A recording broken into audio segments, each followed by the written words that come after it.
প্রবাসী ভোটারের ব্যাপারে আমার আপত্তি আছে। প্রবাসী ভোটার অর্গানাইজড হইতে জামাত ইসলাম। দেখেন, একটা বিএনপির ভোটার যাবে না, কিন্তু জামাত ইসলামের ভোটার 2 ঘন্টা আগে যে বসে থাকবে এদের একটা হুইসেল দিলে। কারণ যে যেখানে সারা পৃথিবীতে জামাত করে তারা সবাই কিন্তু টাকা দেয়, সবাই কিন্তু চাঁদা দেয়। তাদের চাকরিটাও যেমন জামাতের মাধ্যম দিয়ে পাওয়া, অতএব একটা অংশ জামাতের ফান্ডে তারা দিতে বাধ্য মৃত্যুর আগ পর্যন্ত। সে মরে গেলে তার ছেলে দেবে, তার ছেলে ভুক্তভোগী। স্বাভাবিক কারণে ওরা তো কর্মী হিসেবে বেতন পায়, সবাই কর্মচারী হিসেবে, কর্মী হিসেবে বেতন পায় না, কর্মচারী হিসেবে বেতন পায়। পার্টির কর্মীদের তো বেতন দিয়ে টাকা দিয়ে মূল্যায়ন করা সম্ভব না। এদের প্রত্যেকে কর্মী না, কর্মচারী।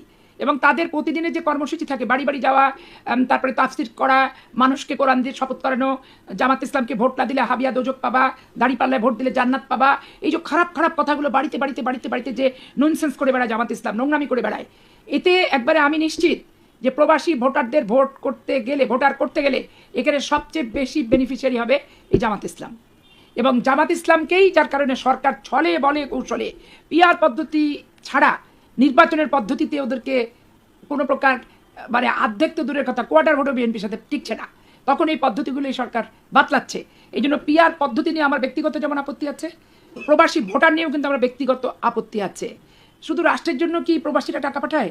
তার পরিবারের জন্য পাঠায় না? সন্তানের জন্য পাঠায় না? বাবা মায়ের জন্য পাঠায় না? এটা তো চিন্তা করতে হবে যে শুধু রাষ্ট্রের জন্য রেমিটেন্স দিলাম, রেমিটেন্স যোদ্ধা। কারণ তুমি তোমার পরিবারের যোদ্ধা না? তোমার পরিবার ধার করে দেনা করে শুধু টাকা নিয়ে সম্পত্তি বেচে তোমাকে বিদেশে পাঠিয়েছে কি জন্য? সুখের মুখ দেখার জন্য। তো তোমার পরিবারের প্রতি তুমি দায়িত্ব পালন করছো, সেটা রাষ্ট্রের জন্য লাভবান হচ্ছে। তো সেইটা নিয়ে এত ভোটার হতে হবে, একবারে ভোট দিতে হবে, এইটা তো হাইব্রিড। এই যে হাইব্রিডদের অনুপ্রবেশ ভোটার হিসেবে কেন হবে?